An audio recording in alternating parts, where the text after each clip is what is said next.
Tonight, my friends, I want to talk to you about how do you write your first 500,000 in GCI in real estate? How do you write your first 500,000? And by the way, 500,000 GCI is a reasonable figure to be writing in real estate, because now when we've got models where people are getting paid 60 and 70 and 80% of the splits, I've got to let you know that you can make a very good living being not a $1 million writer, but a $500,000 writer. That is correct, by a $500,000 writer. And I'm going to be covering this today. But I'm not going to spend time telling you one model's better than another. All I want you to understand on commissions is this. Let's be very clear on commissions.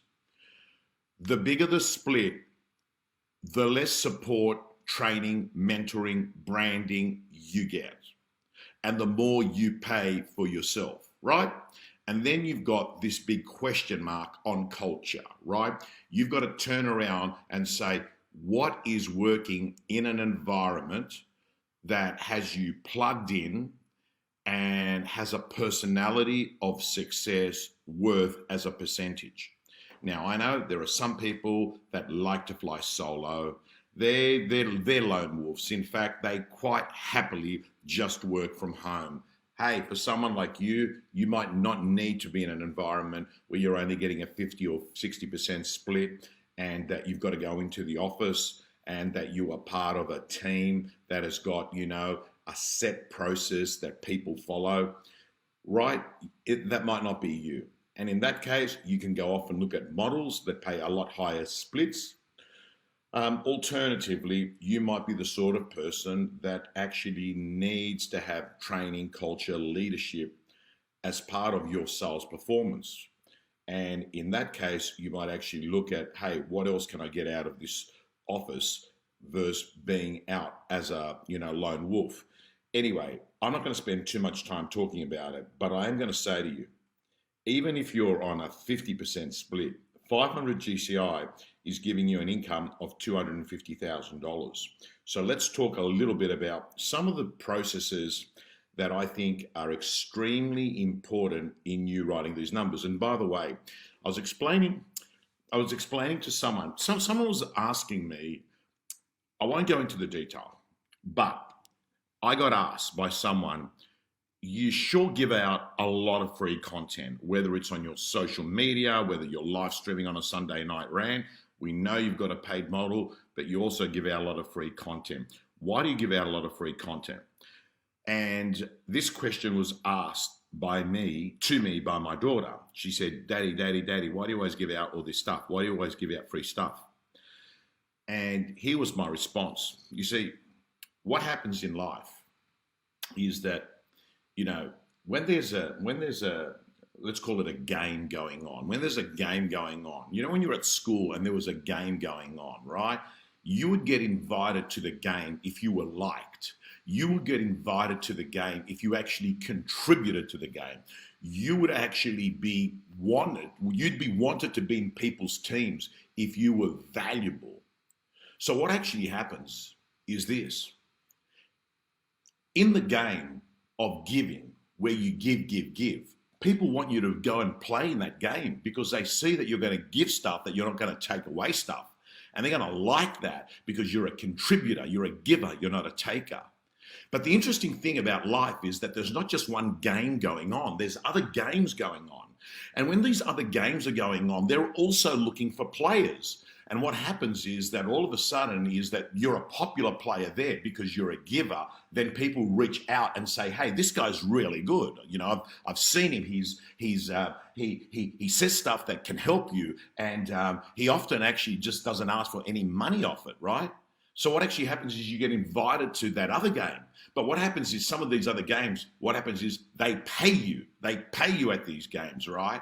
And then what actually happens is you stretch yourself to actually even do better stuff, more valuable stuff, right? To this game. And then you get to meet other people, and then other people actually introduce you to other people. So it makes some damn good sense to be a giver and not to sit there and say, no, I won't share anything. I'm going to keep it all. And if someone wants it, they can only get it if they pay for it, right? So I want everyone to understand the nature of being a giver is in fact going to come back and reward you 10 times. I say that not as someone in a theoretical textbook manner, but as someone who has been the scientist and the subject. That's myself, right? I've seen it with my own eyes. And today, I am going to unashamedly give you some more content and then also give you the opportunity to say, hey, shit, man, I like this free game, but I want to actually go into that next game. So I'm going to do that. So let's move on. Let's move on. Let's move on. So the first thing I want to do, in fact, I'm going to share a screen. To me, one of the most important factors I see of the agents that are hitting the $500,000 mark, the 500 GCI mark, is that they're able to become myopic on their pipeline. They're able to understand who their next 20 sellers are going to be. Who are the next 20 listings? And what actually happens is this. I'll tell you straight. Real estate is all about the pipe. End of story. It's all about who's going to come through this pipe. And that's why when someone's in a slump, it's not because they woke up in a slump day. It's because their pipe had got blocked. And what actually happened is nothing started coming through the pipe. So it's all about the pipeline. And of course, we've got CRM systems that are able to think a lot better than the brain does, particularly when there's multiple things to think about at the one time. So what we clearly know is that you've got to somehow work out that not every client in a CRM system is equal. And we clearly know is that the high probability people that are going to pop in the next month as a seller in the marketplace is more important than the person in the database that's a seller in 2027. So we must learn how to actually treat these people differently. And even though I am a person that's obsessed with using technology to actually complement you, I actually believe that a chase list is better to be done as a handwritten Excel type document. Now, I'm just going to give you a very generic basic form one. In the real estate gym, there's about 4 chase lists that we have in there. And I'm going to share a screen now. Let's come here. Share screen. We come here. We go window. Let's go here. So now, hopefully, you can see this screen there, right? So the first thing I wanted to let you know is on a chase list, not every client is equal. And every minute that you're not actually chasing people that are about to come onto the market, these are your high probability people, is a minute you're giving your competitor to get closer to that person. So here is a very simple example of a chase list. Address, name, phone. In the real estate gym, I have 3 other more detailed chase lists where you've got 0 to 30 days, 30 to 60 days, and 60 days plus, red, green, yellows that help you use colors. So I can't stress the importance of you. I can't stress the importance of you making sure that you have got your chase list separated from your CRM system, because it allows you, my friends. And by the way, I'm only sharing with you what the best of the best, the girls and guys across Australia and New Zealand are doing when I interview them. And trust me, there has been no one that's been able to plagiarize, rip off, and duplicate the content of the best agents than myself over the last 30 years.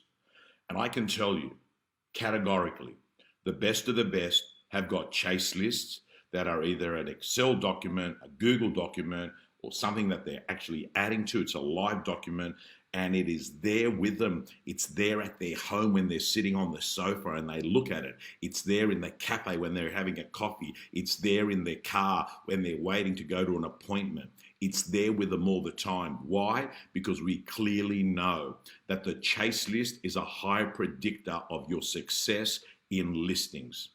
Let's move on to the next one. Let's move on to the next thing. The next tool that I want to share with you is actually, let me see. Yes, I have got it. Yes, I have got it. So let's come here. Go window, share. So the next one is the Tom Hector System. So I was blessed and I was given the Tom Hector System by Tom Hector, a guy who does about 200 sales a year. He's been writing a couple of million a year in GCI from Adelaide. He's spoken at ARIC a couple of times, an incredible agent from Harris Real Estate. And he was very kind enough to actually share his system in the real estate gym. Now, I've got to tell you, what that system has got is the following. When you've got no data and when you've got no one in your CRM system, right? When you've got no listings, when you've got no appraisals, where do you start? Who do you speak to? How do you speak to them? What do you say? When you get their information, where do you put it? What do you send to them after you've spoken to them? And then when you do get listings and when you do go to appraisals, what is it that you actually do after you've left and given? It was the most simplified training program I'd seen for someone who is in the early parts of their career or has basically got less than 5 listings. And I have to say to you that anyone that is stuck, trust me, just use this 17-page document as your blueprint to get you in the game, the Tom Hector System, right? Because I've got to tell you, it is going to give you the basics, and it's the basics that are going to set you free. Let me move on to the next one.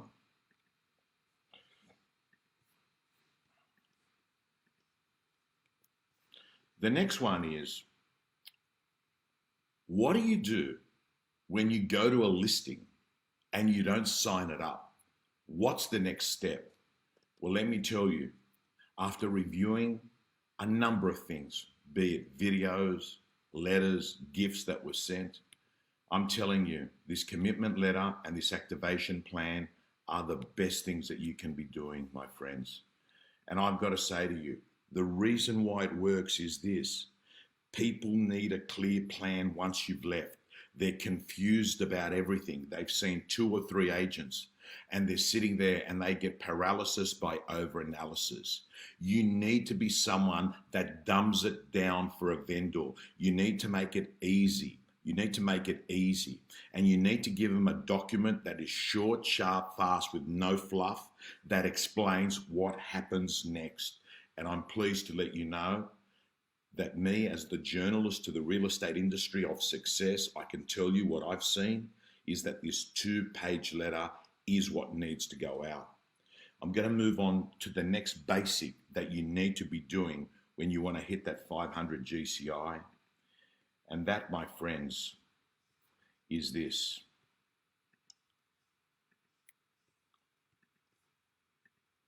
You need to have more than one method to get listings. You need to have approaches like fishing lines. Like if you thought about a fisherman fishing for fish, 1 rod versus having 29 rods, who has a higher probability of catching fish? Of course, the 29 fish person, right? Because you sit back and you've thrown out these ethical bribes, right? And you attract fish to you. And then you see what bites and you collect. And my friends, I'm going to give you an example of, just one of those methods, the Dear Neighbour letter. When you've sold a property and the vendor is over the moon, you ask them to write a letter, not addressed to you, but to the neighbours. Dear neighbour, I've just sold my home with Tom Panos. He did an incredible job. He sold my property in 3 days and got me more what I could even imagine. Blah, blah, blah. I can only recommend him if you're thinking of selling. I'm going to miss living in this street. All the best. My friends, there's one of the methods, but I'm letting you know what you need to do is you need to have multiple methods, because until you become an agent of eminence, an agent of attraction, an agent that is a magnetic force that attracts all prospective sellers to give you a crack at a listing presentation, you can't rely on the attraction model. You need to actually have a default prospecting mode, but not one. You need multiple modes out there, because multiple modes will give you multiple opportunities. And I'm going to say to you that if you were to use, you don't need 29 methods, but I think you need 6 to 8. If you're only writing 200 GCI and you want to get to that $500,000 mark, you actually got to increase the sources of getting into appraisals, which is going to take me to the next thing that I want to talk about. And that is, once you start doing 3 sales a month consistently, that's when you need to then start understanding that the game's changed and you are no longer a solo person. You now have to be a person that is got a team. And I've got to tell you, whether you're hiring an admin PA to start off with or a sales-based PA, right? They all need to have a swim lane description. Stick to your lane. But how can you stick to your lane if you don't know what your lane is, right? And you need to have ways of remunerating people properly. I mean, remuneration is super critical. And I've got to say to you, you need to have processes and checklists to help you be organized in your communication as a team, because your assistants won't have mental telepathy. And all I've got to say to you, my friends, is this: that in the real estate gym, over the last year and a half, we moved very much towards the model of, hey, it's about an effective business unit, and we can't rely on an agent to understand how to communicate, how to keep the staff accountable, how to train the staff, how to pay the staff, how to actually set up certain processes in place so the business becomes set and forget. By the way, Michelle, I'm just seeing you there right now. Michelle, you are the winner of the coaching session that we had given as a prize on my birthday last week. On my birthday, we said that we're going to give away a free coaching session. Michelle Lee from Queensland, you are the winner. Be in touch with Susan and she will set you up, because, and by the way, everyone, why did I pick Michelle? She has been amazing. She has tripled her sales, right? She's tripled her sales. She's been in the gym now for quite some time. She's always volunteered at ARIC, and she's just a student of real estate. And well done, Michelle. And you're a nice person. So yes, speak to Susan. Let me move on. So any of you know that I'm obsessed with, the bigger the dream, the bigger the team. But I've got to tell you, everyone needs to have one admin person. Why? Because you can't spend your time processing business. You need to be prospecting business. I'll say that again. You need an assistant to help you process business so you can prospect business. End of story. So gang, let me just finish off and say to you that I know many of you try and take your tax down this time of the year, the financial year. So we deliberately leave the gym open for the last few weeks of the financial year, because it means that if you invest in the gym, like half of it is coming back from the tax office. Now that's a smart investment, even if you weren't getting a refund from the tax office. But if you go to realestategym.com.au, that's the banner there, and you can actually sign up your membership and you'll get a taste of all the stuff that I speak to. And it's just great to know that every day you're hearing from me. And I'd love to be your coach, virtual coach, I must say, over the next 12 months. So if you're not a gym member and you want to take advantage of the end of financial year tax deduction, please do. But let me finish off with 5 pieces of dialogue that I think every person hitting the 250 to 500 needs to start including in their dialogue, some winning words. The first one, my friends, is this. I want you to learn, my friend. I want you to learn. Hey, David, looking forward to, you've been a long-term gym member and you're going to be at the McGrath Tom Panos mentoring 12-month session. So excited. Do you know that we could have had like 3 times the people we took in, but we closed it off. And we didn't do any marketing. Guys and girls, so that's July 2021 we start with our 2-day immersion program. So let me give you 5 pieces of dialogue that I think are going to really help you. At the moment, with the sort of stuff buyers and sellers are saying, I think they'll be extremely useful. So let me give you the first one. The first one is what I'm doing at the moment to get vendors to accept offers, because a lot of them, I've noticed, they want to win the lottery. They're actually increasing what they're expecting to get. I mean, they'll go through a 4-week campaign, and at the end of the 4 weeks, they actually want more than when the property was listed. Yet the reality is the market's still pretty good, but it's not going up with the craziness it was. In fact, it's plateaued for most parts of real estate that I talk to agents. Thank you, Tanay. And Tanay's another example of a gym student that went to 100 sales, but our goal with Tanay is 150 now, 150 a year, not 100 a year. So guys and girls, let me give you the technique I use at the moment to get vendors to accept offers. So imagine this. We're $50,000 short at an auction. I'll come in and I'll speak to the owners, and the owners will say, nah, we want more. And all I do is I pull out my phone, and I'm going to just show you the slide I show them. I show them this slide. This is the slide. And if you see my cursor, I say here is where Liberal won the election by surprise and the market went up. Here is when the lockdown started and clearance rates dropped. Then the market went crazy, and so did your price. And then I point out here and I say, as you can see, the last 2 to 3 weeks, we're seeing this trend line. And then I point here and say, you got a choice. You got 2 choices. You can sell right here now. Oops. Sorry, gang. You can sell right here now, or you can sell down here in a few months' time.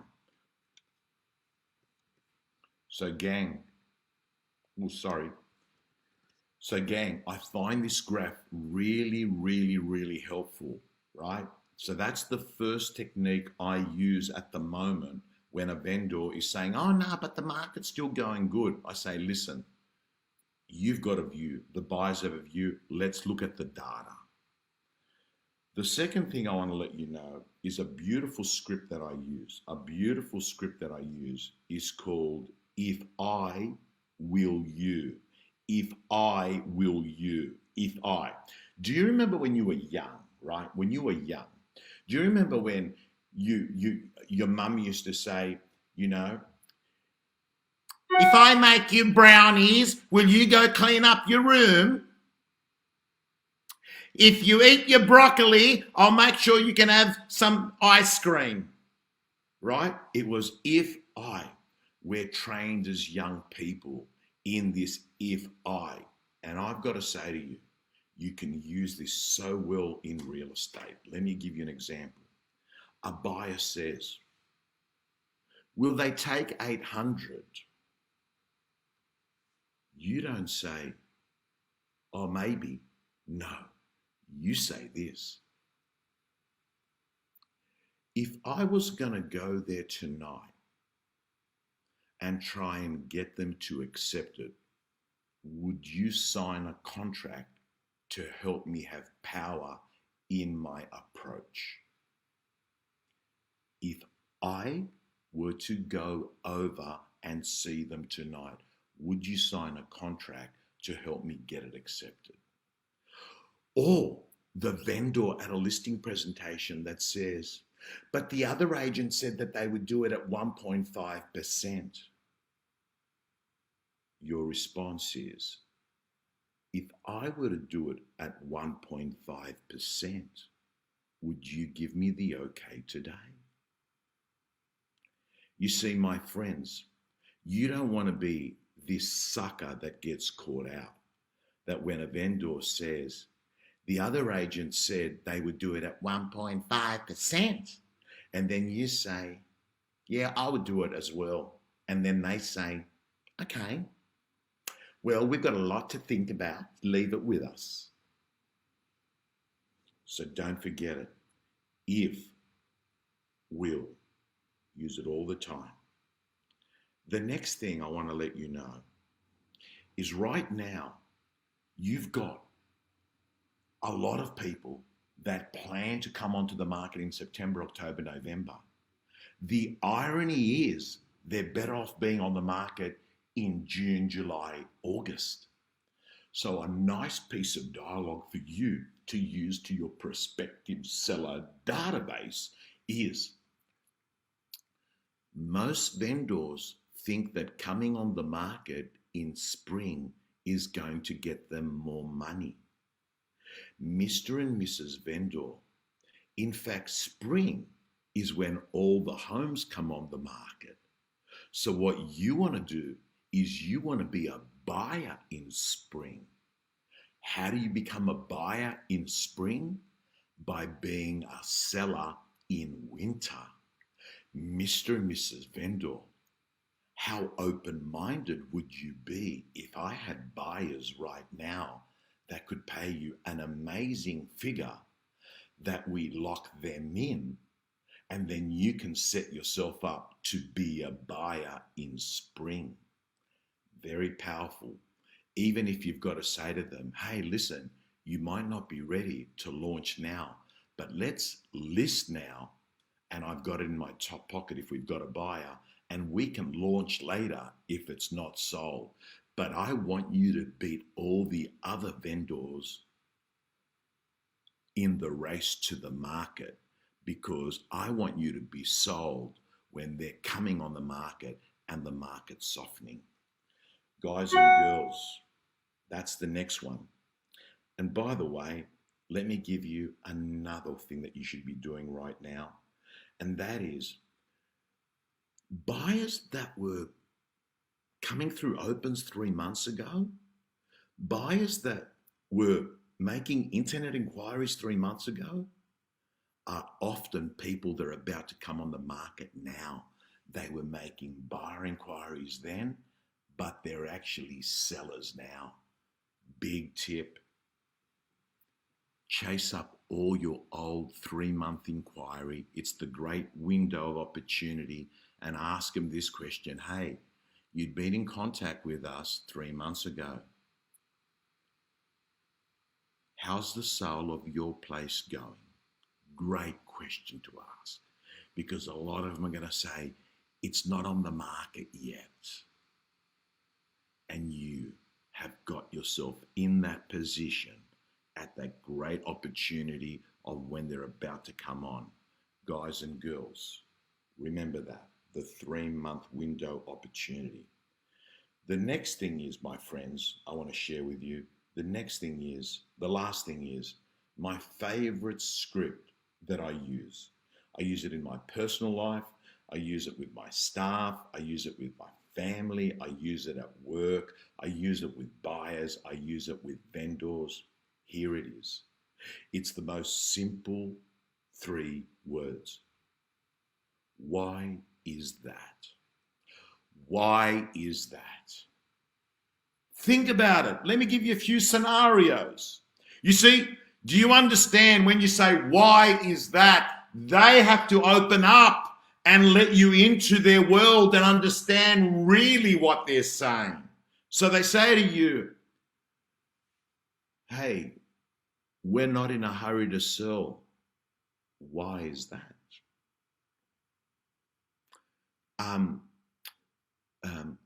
A vendor, your fee's too high. Why is that? Think about it. They've got to then say, oh, because we were talking to some other agents and the other agents are coming in at like 0.5% less. Oh, wow, okay. So what you're saying to me is, if I was the same fee as them, would you go with me then? Why is that? Did it to my daughter the other night. Daddy, I'm going to get home after 11 o'clock. Why is that? Yeah, because I'm going out, and all of a sudden, this story that she had to unfold it. I'm meeting a friend of mine that I never meet out. She's from the North Shore, right? And why is that? Oh, because we're starting school holidays, right? Okay. And it's my last chance for me to really go out big before the HSC, which starts in 3 months. Okay, so what you're saying to me, sweetie, is that after this, it's head down, right? Yeah, okay. My friends, why is that? Guys and girls, I want to thank you so much for your attention. We've got a week before school holidays for many of you. Let's go hard. Again, love you to be part of the real estate gym, where we've actually got another course that's gone in, I think. We've got all the ARIC content going in there. And by the way, if you want to go off and get a lot of the stuff we spoke about, particularly the 29 ways to get listings, jump into the real estate gym. We've got a listing course in there. And of course, one of my favorite things of all is the Matt Steinway system of negotiating. He was kind enough to put it all in there. And of course, the Tom Hector system. Guys and girls, thank you so much for the biggest thing that you can give me, your attention. Highly value it. It means a lot. And please share the rant, share the love, tag a colleague that you think might benefit out of this information. And remember, in life, the game that I spoke about, give, give, give. You'll get invited to a lot more opportunities in your life. Replace always be closing with always be educating. Always be educating your marketplace, because you want to become the source of information, such that the time comes when they need an agent, they've already picked an agent. You were their agent before the listing presentation. Guys and girls, signing off.